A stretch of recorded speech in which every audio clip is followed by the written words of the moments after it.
Good morning, everybody. I hope you were able to listen to the previous lectures. I sent the link to you in our chat in WhatsApp, on my YouTube channel. Don't forget about it, please, and use it when you want to hear and see my lectures.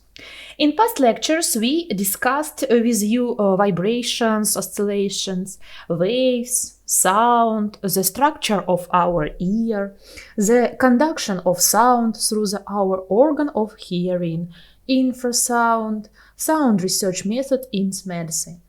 Today, we will continue to talk about the bioacoustics section.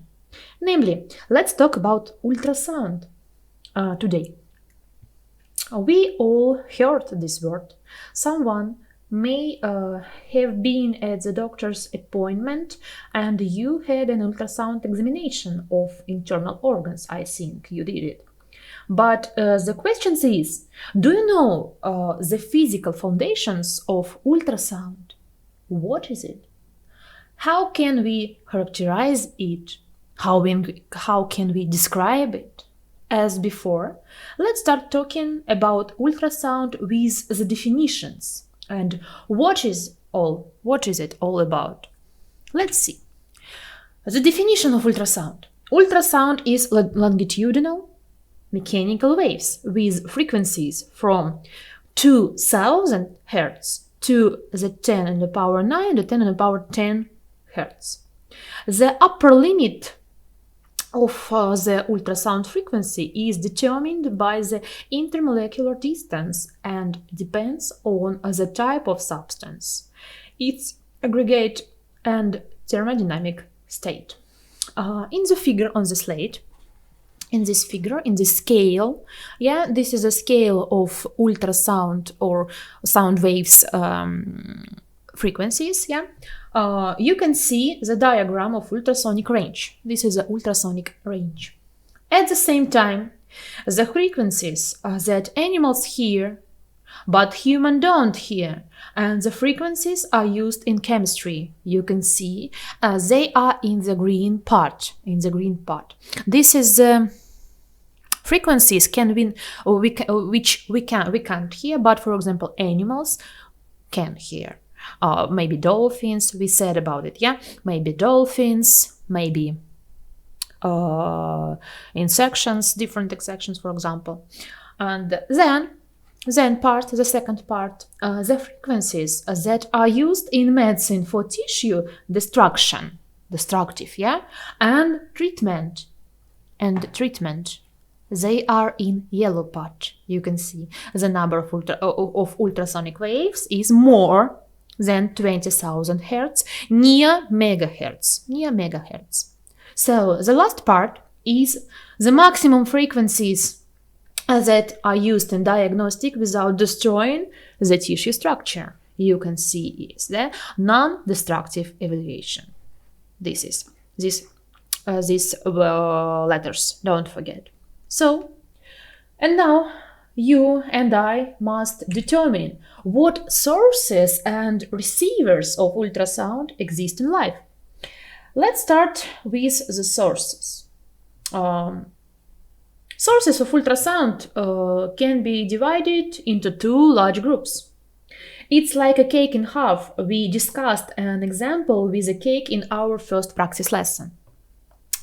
There are natural sources and artificial sources of ultrasound. Let's start from natural sources firstly. Okay, these are the sources that surround us, that is, living and inanimate nature. This is the sound of the wind noise maybe, waterfall, sea surf, bats, dolphins, which we all love so much, insects. And the sources of ultrasound can also be artificial, that is, who's created by a man, for example, by a human, by people. These are ultrasonic sensors, ultrasonic generators, and ultrasonic transducers. In this picture on the slide, you can see the pictures, the animals, and the sources of sounds, yeah, natural sources, examples. For example, dolphins, for example, bats, yeah, you can see. So, wildlife is certainly good. Yeah, really. But you will talk about this in other departments. For example, in biology, maybe, yeah? In other departments. Our task with you is to deal with the sources of ultrasound that man created, human created, people created, since they are directly related to physics. To talk about artificial sources of ultrasound in more detail, we must consider one important physical phenomenon. This is piezoelectricity and piezoelectric effect. What is about piezoelectricity? This is an electrical charge that builds up in certain solid materials, such as crystals, certain ceramics, and biological substances such as bones, DNA, and various proteins, in response to applied mechanical stress. In this case, the electric field will be proportional to the applied deformation. To the applied deformation. You can see on picture this, yeah? Electrical field is proportional to the applied deformation. Electricity connects on this pizza material, and after that, pizza material has a deformation. In this picture, you see it. Okay? Okay. Let's see the small video about piezoelectric effect. We will discuss here piezoelectric effect and its cause. In the year of 1880 by Pierre Curie and Jacques Curie had discovered it.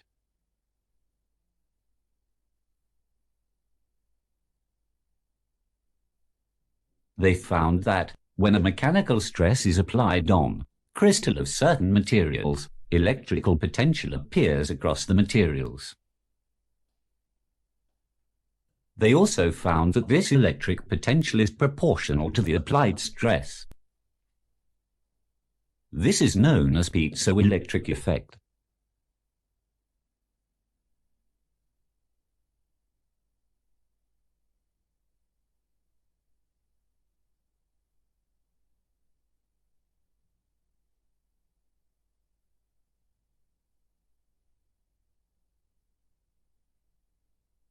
In 1881, Gabriel Lippmann found that the converse of this effect can also be possible. Means when these crystals are applied with external electric field, there is a mechanical strain produced in the crystals. This is called inverse piezoelectric effect. The word piezo comes from the Greek word piezein, which means press or squeeze. The piezoelectric effect is basically initiated from electric dipoles within these materials. If there is any charge imbalance in the molecule will have dipole moment. These dipoles tend to have the same direction when next to each other, and they all together form regions referred as domains. As most of the dipoles are oriented in same direction in a domain, each domain will have a resultant dipolar characteristic.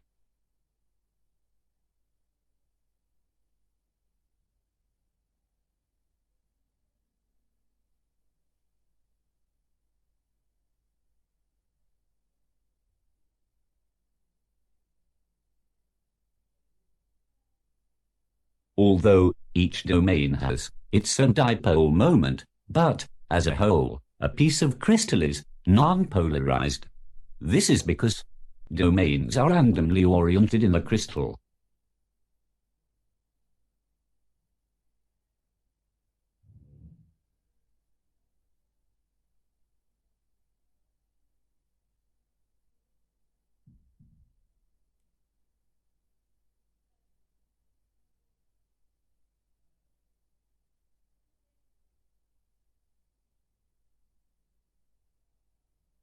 But, when a strong electric field is applied across the piece of crystal,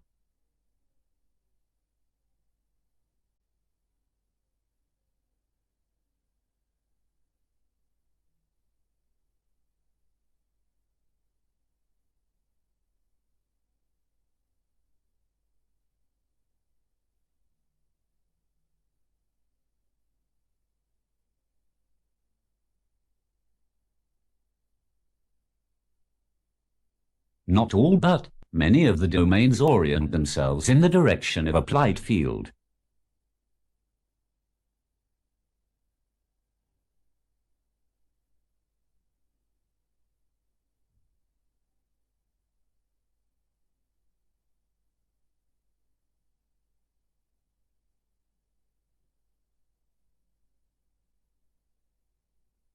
Due to change in orientation of uneven domains, there will be a mechanical stress in crystal. This is inverse piezoelectric effect. On the other hand, when a mechanical stress is externally applied to piezo crystal, the crystalline structure is disturbed. The random orientation of the polarized domains is changed due to this force. As the orientations of dipole domains are no more entirely randomized, there will be an uneven charge distribution between two faces of the crystal piece. As a result, there will be an electrical potential developed across the crystal. This is piezoelectric effect.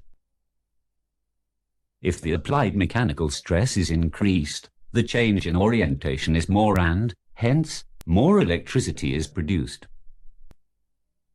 Hope you got the idea. Thank you. Okay. You hear some information about piezoelectric effect, and now we must discuss an important point with you about piezoelectricity and about types of piezoelectric effect. Piezoelectric effect can be direct or inverse, or converse or inverse. Let's first consider what the reverse piezoelectric effect is. It consists in the mechanical deformation of certain solid materials, like as crystals, ceramics, biological substances such as bones, DNA, and various proteins, under the action of an electric field. In this case, the deformation is proportional to the applied field.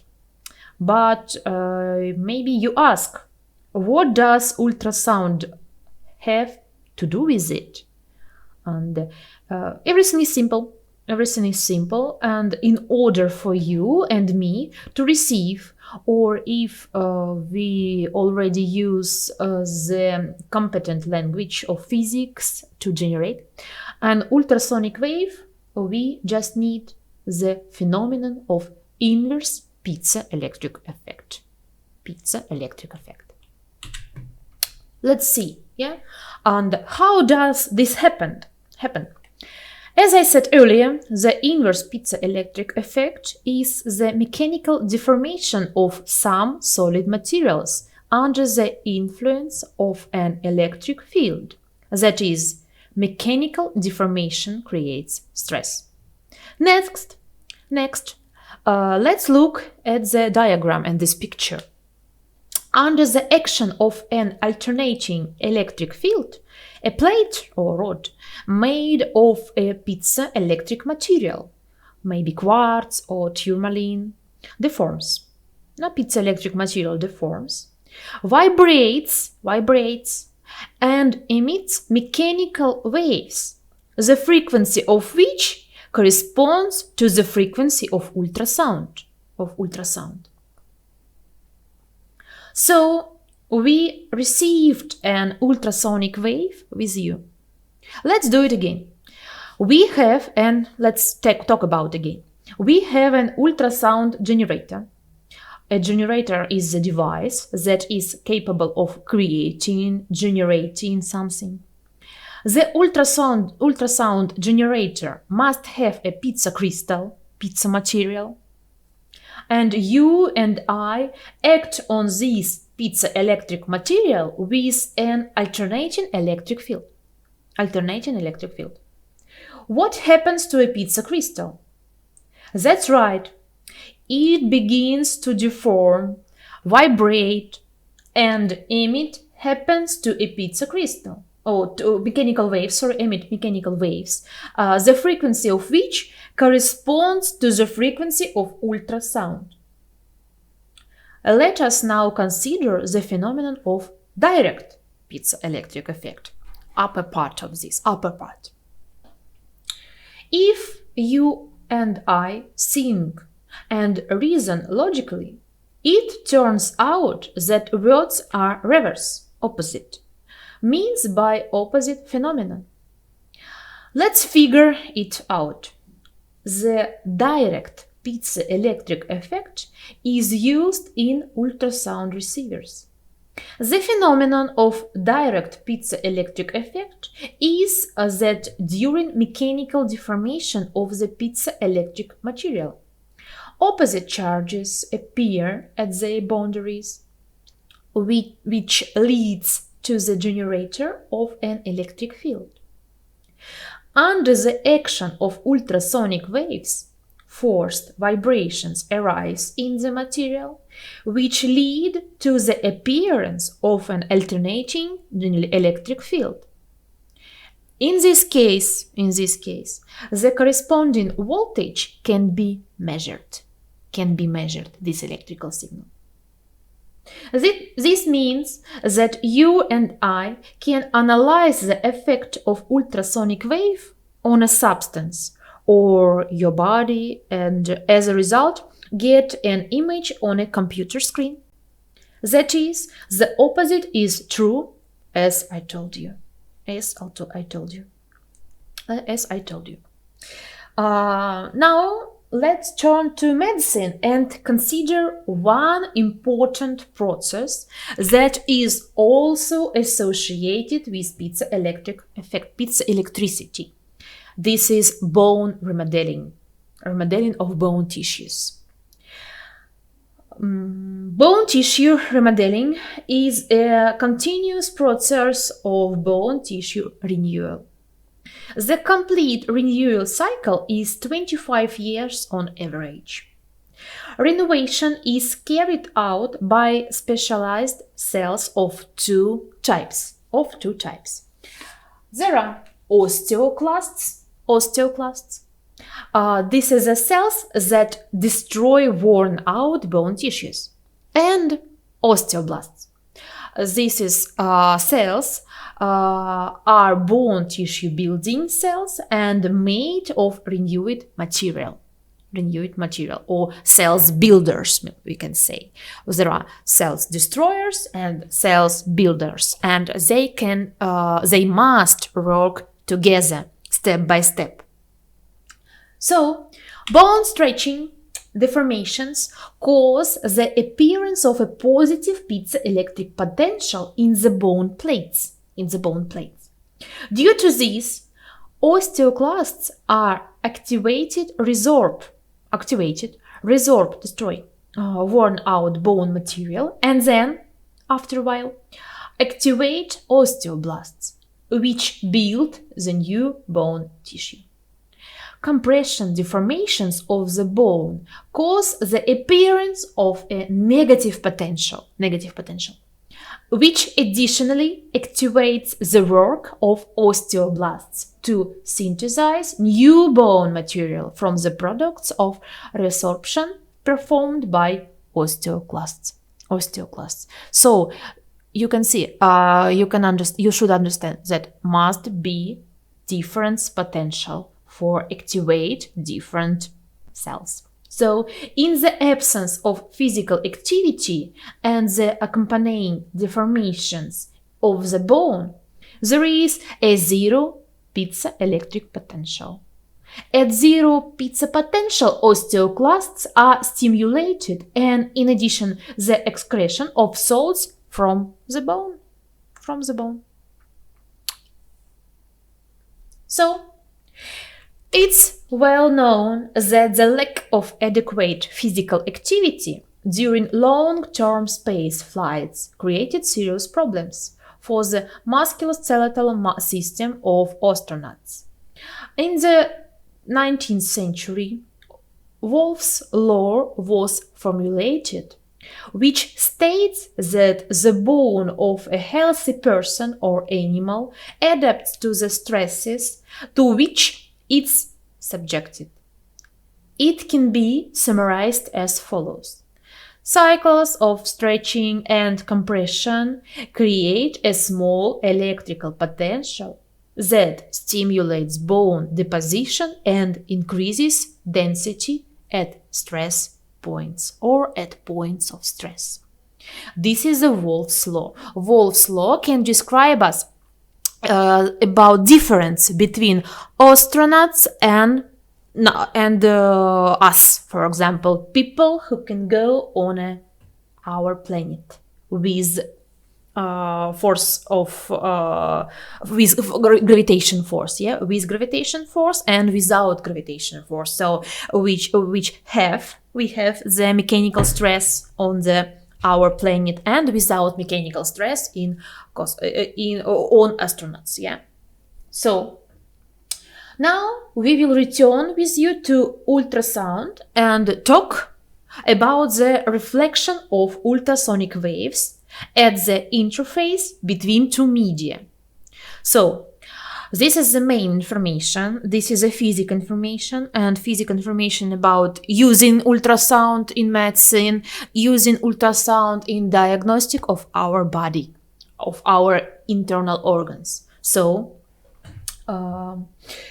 the concept of acoustic impedance will help us understand this. So what is about acoustic impedance? Acoustic impedance Z, letter Z.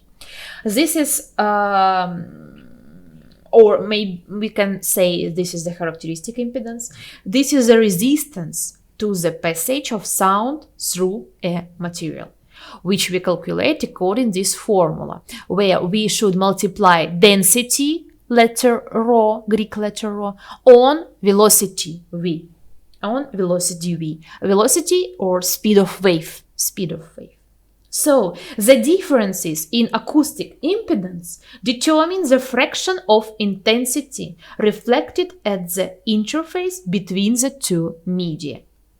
The greater the difference between the resistances, the more energy is reflected, and vice versa, So, consider the diagram and the table on the slide.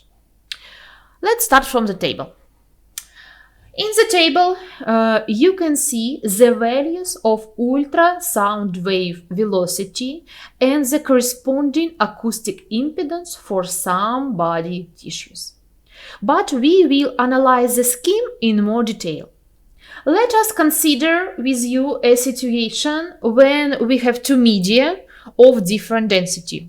For example, air around us and human skin and our skin. So, imagine a situation that we are doctors who are conducting research on their patient. Let's be this situation. So, we have an ultrasound source. This means that we have an ultrasonic wave that hits the interface between the skin and air. This is a falling wave. First wave. Or we can say incident wave. Incident wave. So, but we will not evaluate the wave itself, but its physical characteristic intensity. It turns out that you and I have an intensity of incident wave. So I, small I, incident intensity of incident wave. But what happens next? So incident intensity come to the skin or reflective boundary. Medium 1 is the air, medium 2 is our body through a skin, and boundary is our skin. So what happened? Further, this ultrasonic wave must pass through the patient's skin. But we know that two phenomena occur at the interface between the media: reflection and penetration of an ultrasonic wave simultaneously. We know that part of the wave will pass through the patient's skin and part of the wave is reflected back. Reflected intensity, transmitted intensity, pass or transmit. So it turns out that our incident wave is divided into transmitted and reflected waves. That is, we have the intensity of the reflected and transmitted wave. So, this wave, incident wave, divided by transmitted wave and reflected wave. So, how can we calculate the acoustic impedance of these parts? So, we don't forget about velocity of ultrasound C. This is lecture C1 and C2. In density 1 and in density 2. So, let us consider in more detail the reflection of ultrasound wave. So, in order to determine the fraction of the ultrasound intensity reflected at the interface, we use the reflection coefficient of the reflected wave intensity, letter R. Intensity reflection coefficient R. How to calculate that part of the wave intensity that has experienced reflection from the interface between the media? We have to take the intensity of this reflected wave and divide it by the intensity of the wave that originally came. The proportion of reflected ultrasonic energy depends on the difference between the Z values of the two materials. R, this coefficient R, increases rapidly with increasing difference Z. Consider the arrows and the diagram in this figure.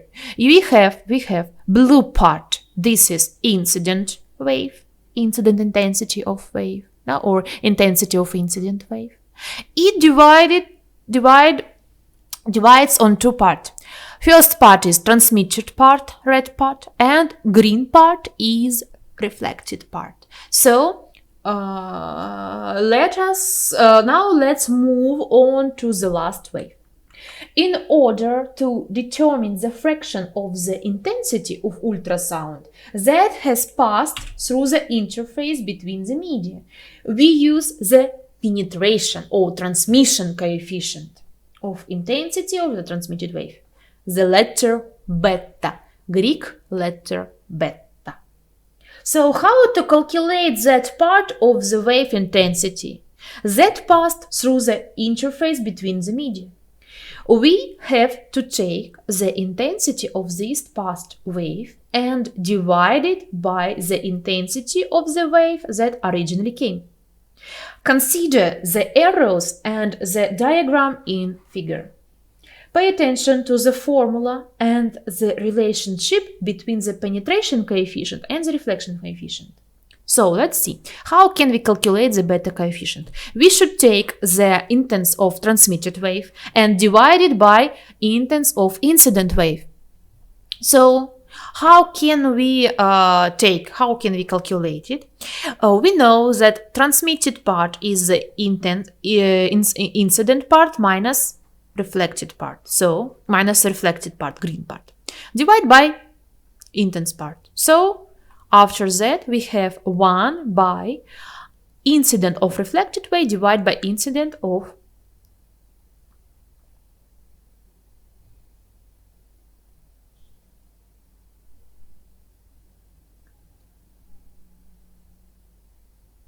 incident of intense of incident ray. Intense of incident ray. So if you see that this is R coefficient, so beta and R is compare. How? 1 minus R is beta, or the sum of the reflection and penetration coefficient is equal to 1. For example, the penetration coefficient of at the air-skin interface is approximately 0.1%, and the reflection coefficient is correspondingly 99.9%.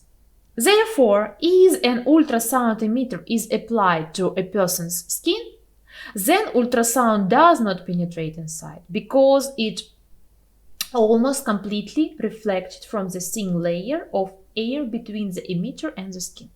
When using an aqueous gel that covers the surface of the skin, the penetration of ultrasound increases significantly. So you can see on these tables, the examples of reflection and transmission coefficient of different materials, different tissues. For example, fat and muscles, skin, eye lens, vitreous body of our eye, maybe kidneys, maybe bones, maybe piezoelectric crystal and air, for example. So, some words about echolocation.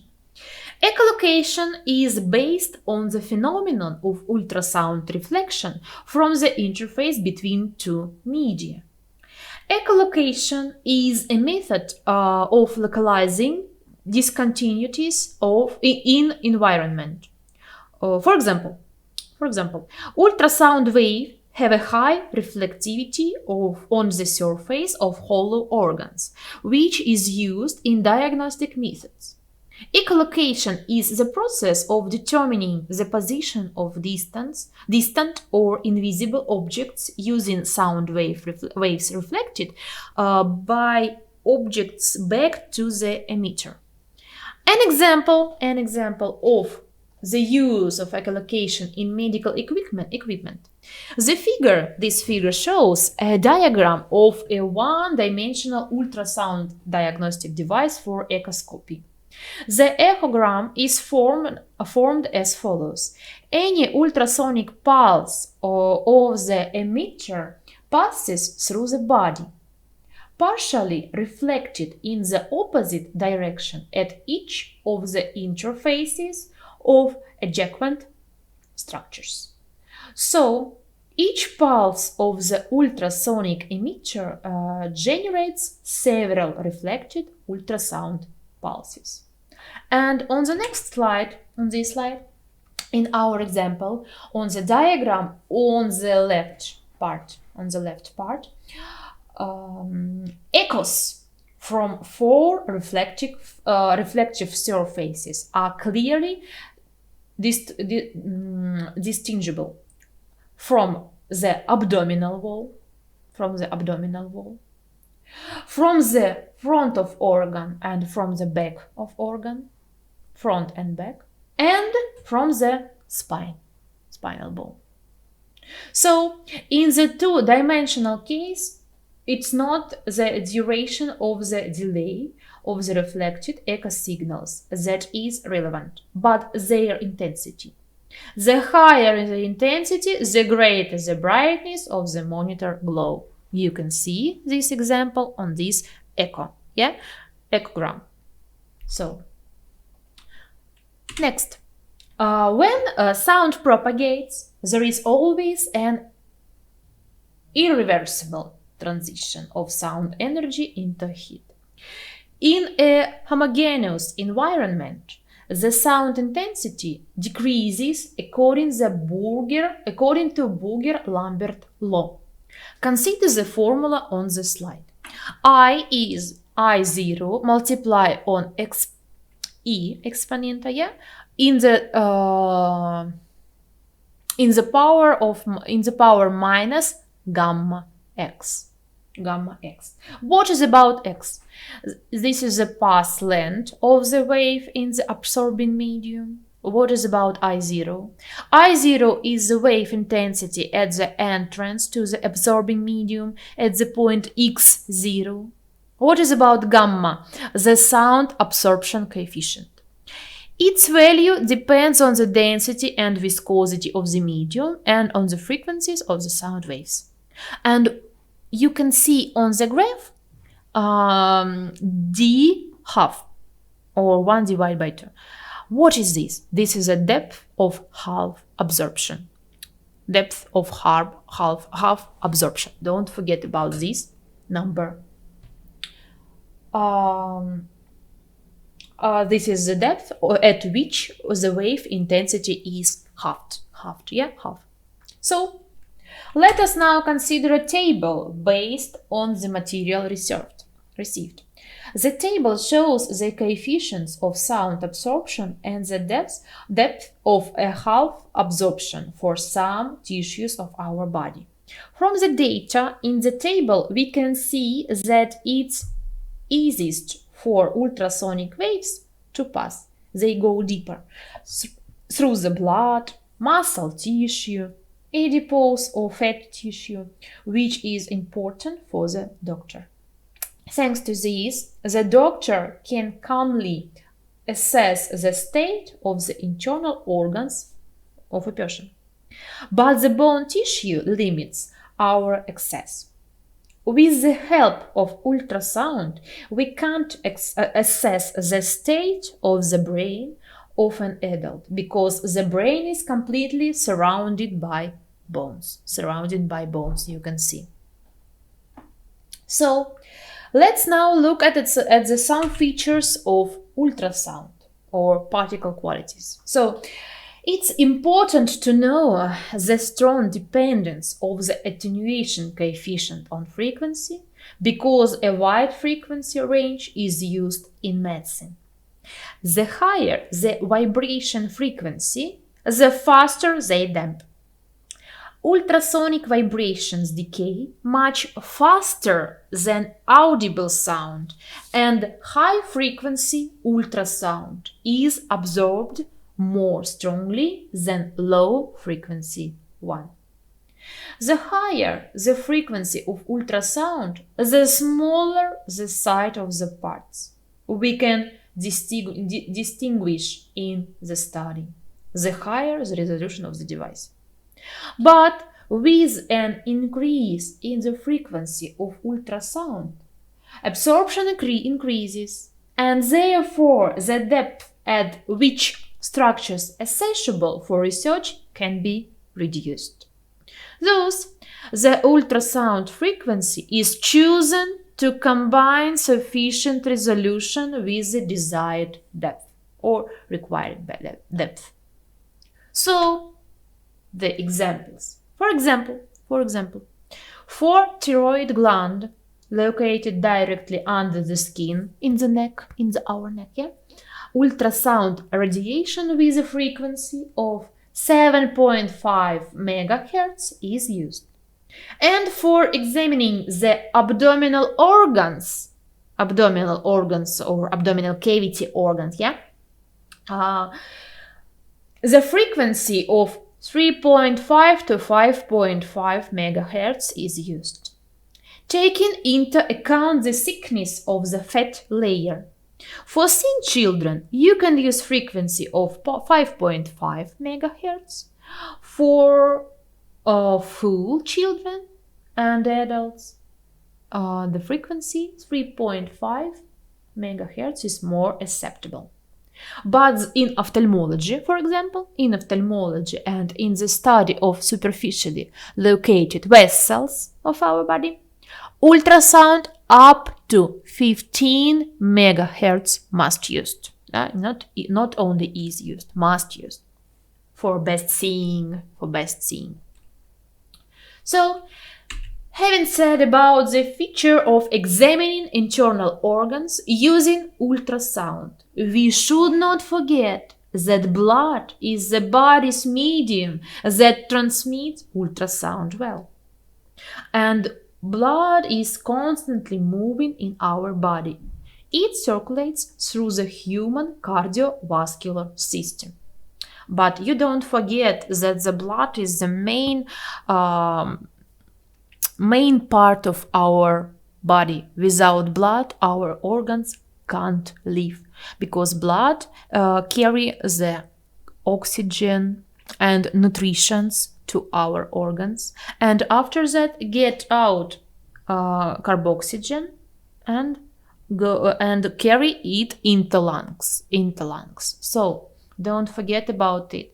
And there are many situations, different situations when through the blood we can detect different pathologies. For example, in child heart. About oval window in the heart, for example, we can detect according and using Doppler effect through the blood. How? But how can we investigate this? This will help us to make one important effect in physics, the Doppler effect.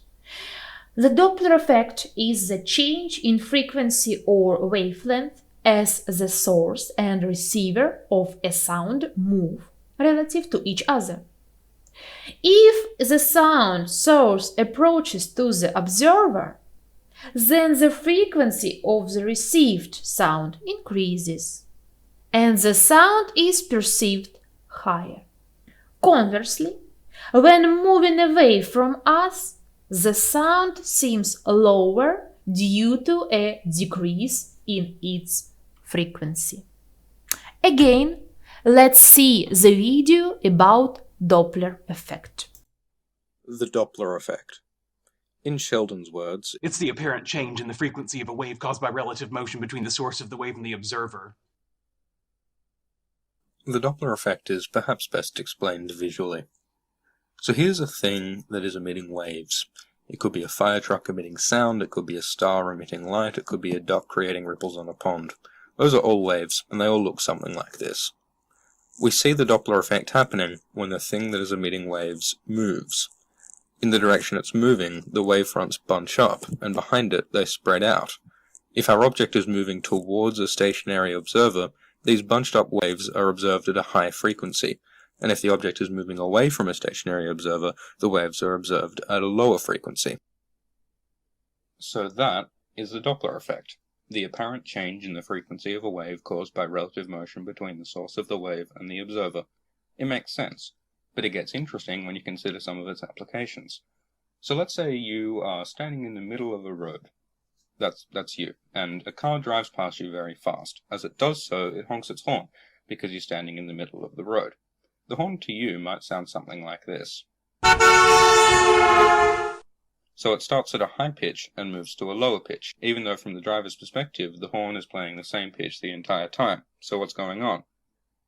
As the vehicle's coming towards you, the sound waves that it's emitting bunch up, and so are delivered to you at a higher frequency, which you interpret as a higher pitch, because the frequency of sound waves is pitch.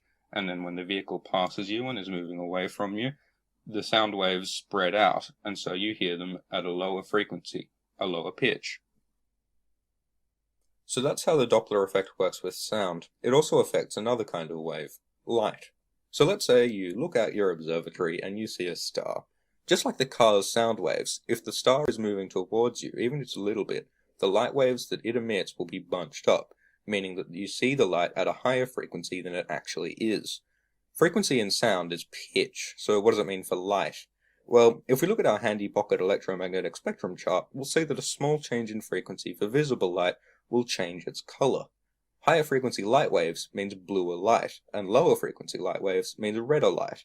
This is called redshift, and it may possibly be among the weirdest and coolest things of all time. Stars, or anything that you can see, change color depending on their relative motion to you. Of course, you can't see this minute difference with your eyes, but astronomers with the right equipment can use this effect to tell whether stars are moving away from or towards Earth. As it turns out, almost everything we can see in the universe is moving away from us very quickly, which is both an important piece of evidence for the Big Bang and an indication that the Earth might get very lonely in the distant future.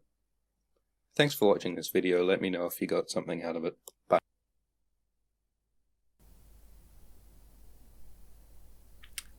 Okay, don't forget that the high or pitch of sound compare with the frequency of sound, yeah? More frequency, higher sound, less frequency, no, opposite.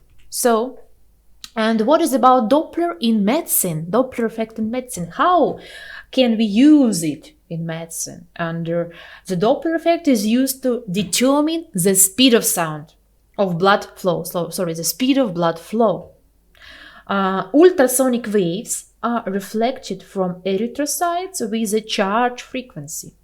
And the speed and direction of movement of erythrocytes can be calculated from the difference in the frequencies of the original and the reflected waves. The reflection of ultrasound waves can also be used to detect the movement of the fetus chest and track its heartbeat. How I said earlier, yeah, we can check, we can detect the pathology of the child, small child, very small child, newborn maybe, yeah, in the heart, for example. oval window, open oval window, or the direction of blood flow from us or to us, for example. And let's see again the video about Doppler effect in medicine.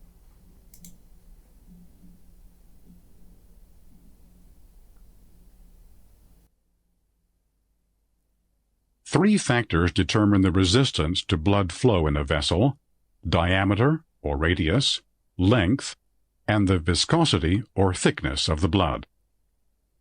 Contraction of vessel walls can result in a small change in diameter, but a large change in resistance. This relationship is known as Poiseuille's law. This equation shows how voltage, V, equals the current, I, multiplied by resistance, R.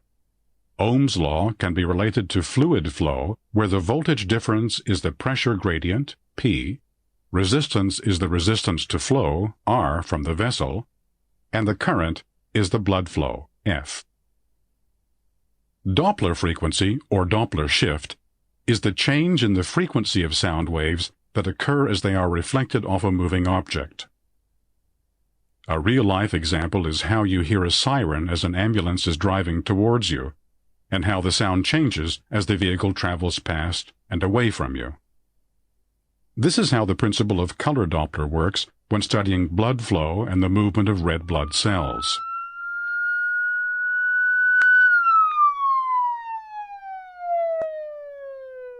To obtain the best Doppler images and detect the largest Doppler shift using ultrasound, the transducer must be placed at an angle of 0 degrees to the vessel of interest. However, due to practical considerations, an angle of 60 degrees is used. Color Doppler can distinguish when blood is flowing towards and away from the transducer. When blood is moving towards the transducer, it is termed a positive Doppler shift and is represented as a red flow of blood on screen. A negative Doppler shift, where blood cells are moving away from the transducer, is represented as blue on screen. Different types of color Doppler also exist for use in cardiac and vascular ultrasound. Cardiac ultrasound primarily uses continuous wave Doppler. A continuous wave transducer is designed to be able to have one part of the transducer constantly producing a sound beam and the other part of the transducer constantly receiving the sound waves that are reflected back. Continuous wave transducers can also accurately determine the speed at which blood flows. Pulsed wave Doppler is primarily used for the rest of the vascular system, as the round-trip effect enables a greater accuracy about location rather than just blood speed. Whereas color Doppler is used to assess patency and blood flow, spectral Doppler, or spectral analysis, is used to quantify the amount of blood flow and resistance. Each part of the systolic peak represents the range of different blood velocities at a given time. The highest point on the peak indicates the maximum velocity. Most machines now automatically calculate velocity, resistance, and pulsatility. Power Doppler is more sensitive than conventional color Doppler for the study of small vessels which have low blood speeds, as it overlays Doppler information on a grayscale image and just shows the energy within vessels. It can also be used when unsatisfactory color Doppler images are obtained, as it is less reliant on the correct angle of incidence of the transducer to detect a Doppler shift.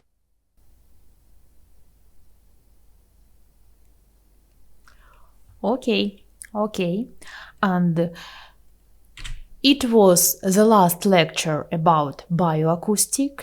From the next lecture, we start to learn another new team, and very interesting team. And how I said my students that this is it will be the romantic team of the physics. And today I should say thank you for the attention, and I will wait you on my practice lesson, and I will wait you on my lectures too.